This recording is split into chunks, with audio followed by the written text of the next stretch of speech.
Bismillahirrahmanirrahim. Assalamualaikum warahmatullahi wabarakatuh. Saya Muhammad Riantorik selaku moderator dari kelompok 4 yang akan membantu jalannya presentasi kelompok 4, yang dimana materi yang kami bawakan yaitu berjudul Sejarah Pemikiran Ekonomi Monetaris, yang diampu oleh Ibu Astuti Mustaqim SPD MPD.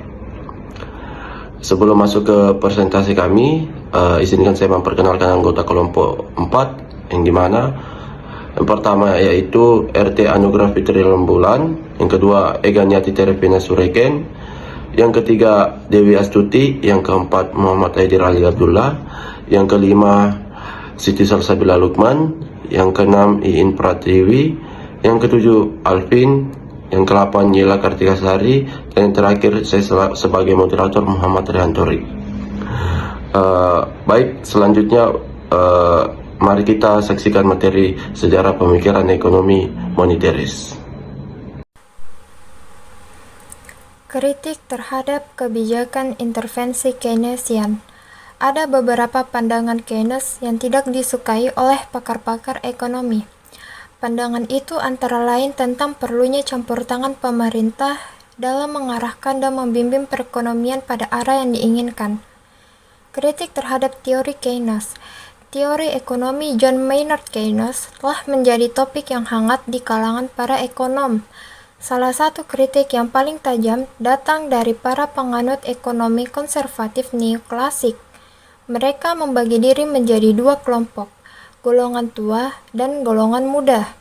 Golongan tua yang terdiri dari tokoh-tokoh seperti Hayek dan Mises sangat menentang campur tangan pemerintah dalam perekonomian. Mereka berpendapat bahwa intervensi pemerintah akan berujung pada sosialisme dan mengurangi kebebasan individu. Jalan tengah dalam kritik terhadap Keynes. Di sisi lain, golongan muda yang diwakili oleh Milton Friedman memiliki pandangan yang sedikit berbeda.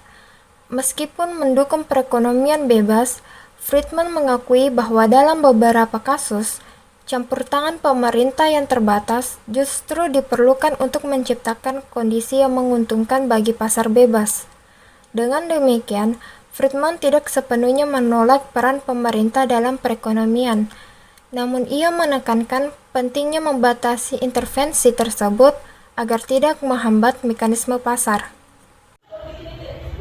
Selanjutnya itu pokok-pokok pikiran aliran monetaris. Yang pertama, dampak positif. Para ekonom dari aliran monetaris ini menyerang pandangan dari aliran Keynesian, terutama menyangkut penentuan pendapatan yang dinilai tidak benar oleh mereka. Kaum monetaris menghendaki agar analisis tentang penentuan pendapatan memberi penekanan pada pentingnya peranan jumlah uang beredar atau money supply di dalam perekonomian. Perdebatan yang lain menyangkut efektivitas antara kebijakan fiksa dan kebijakan moneter. Peranan kebijakan pemerintah dalam kurva Phillips atau kurva yang menunjukkan bahwa hubungan antara pengangguran dan inflasi adalah saling berkebalikan. Kemudian yang kedua, dampak negatif. Bagi kaum monetaris, jumlah uang beredar merupakan faktor penentu utama dari tingkat kegiatan ekonomi dan harga-harga dalam perekonomian. Dalam jangka pendek atau short run, jumlah uang beredar mempengaruhi tingkat output dan kesempatan kerja, sedangkan dalam jangka panjang atau long run, jumlah uang beredar mempengaruhi tingkat harga atau inflasi. Baik, materi selanjutnya yaitu pokok-pokok pikiran aliran monetaris, di mana yang pertama itu ada Jojo Hadikusumo 1991, di mana kutipan Friedman, Jojo Hadikusumo berpendapat bahwa inflasi adalah fenomena moneter yang disebabkan oleh pertumbuhan uang beredar yang berlebihan. Oleh karena itu, stabilitas moneter menjadi kunci untuk menjaga kestabilan ekonomi secara keseluruhan. Pertumbuhan uang yang tidak terkendali sekali dapat memicu fluktuasi ekonomi dan inflasi. Kemudian yang kedua itu ada Karim 2017. Karim 2017, adapun gagasan pokok dari aliran moneteris yang dianggap penting diantaranya adalah yang pertama, sektor perekonomian swasta pada dasarnya adalah stabil. Kemudian yang kedua itu kebijakan makroekonomi aktif seperti kebijakan fiskal dan moneter hanya akan membuat keadaan perekonomian menjadi lebih buruk. Kemudian yang ketiga itu ada seperti halnya dengan aliran klasik, kaum moneteris berpendapat bahwa harga-harga dan upah di dalam perekonomian adalah relatif fleksibel yang akan menjamin keadaan keseimbangan di dalam perekonomian selalu bisa diwujudkan. Kemudian yang terakhir itu ada 4, jumlah uang beredar merupakan faktor penentu yang sangat penting dari tingkat kegiatan ekonomi secara keseluruhan. Nah, selanjutnya itu tokoh aliran monetaris. Nah, aliran monetaris ini sudah berdiri sejak lama. Pandangan-pandangan kaum monetaris ini baru diperhatikan setelah terjadinya kasus yang membumbungnya inflasi yang dibarengi dengan semakin tingginya tingkat pengangguran pada tahun 70-an. Monetarisme ini berakar dalam pemikiran Milton Friedman, yang dikenal sebagai bapak pendiri monetarisme. Nah, Milton ini dan Anna Sweetworth menulis buku terkenal dengan judul A Monetary History of the United States di pada tahun 1867 sampai 1960. Dia berpendapat bahwa inflasi adalah fenomena moneter. Karena fenomena moneter, kunci untuk mempengaruhi hiperinflasi adalah jumlah uang dalam perekonomian. Kebijakan untuk mempengaruhi jumlah uang yang beredar kita sebut sebagai kebijakan moneter. Friedman menyarankan bank sentral untuk menjaga pertumbuhan jumlah uang beredar pada tingkat yang konsisten dengan pertumbuhan produktivitas dan permintaan barang. Ya, jika tidak, ia dapat menghasilkan konsekuensi negatif seperti hiperinflasi. Di antara Friedman dan monetaris ini sering dianggap seperti sinonims. Ya, tetapi ini tidak berarti ia sebagai satu-satunya. Jojo Hadikusumo pada tahun 1991 dengan tokoh-tokoh lain yang dianggap ini sealiran atau pendukung-pendukung aliran monetaris antara lain Karl Banner dari University of Rochester dan Alan Meltzer dan Bennett McCallum dari Carnegie Mellon. Perbedaan monetaris dan Keynesian. Pada perbedaan cara pandang kubu monetaris dan kubu Keynesian, maka dalam implikasi kebijaksanaannya pun juga berbeda. Dalam usaha meningkatkan laju pertumbuhan ekonomi dan dalam mengatasi pengangguran, kubu Keynesian lebih menyukai kebijaksanaan fiskal yang bersifat ekspansif. Sebaliknya, kubu monetaris lebih menyukai kebijaksanaan moneter yang kontraktif. Intervensi pemerintah untuk meningkatkan output dengan menggunakan kebijaksanaan fiskal tidak disenangi oleh Friedman. Misalnya, ada usaha untuk meningkatkan output dengan menurunkan pajak. Menurut Keynesian, langkah ini akan meningkatkan output.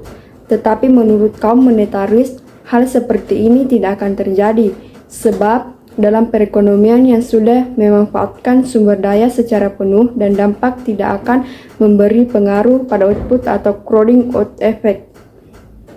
Selanjutnya, perbedaan monetaris Keynesian. Antara kubu Keynesian dan monetaris juga berbeda dalam melihat penyebab terjadinya fluktuasi ekonomi.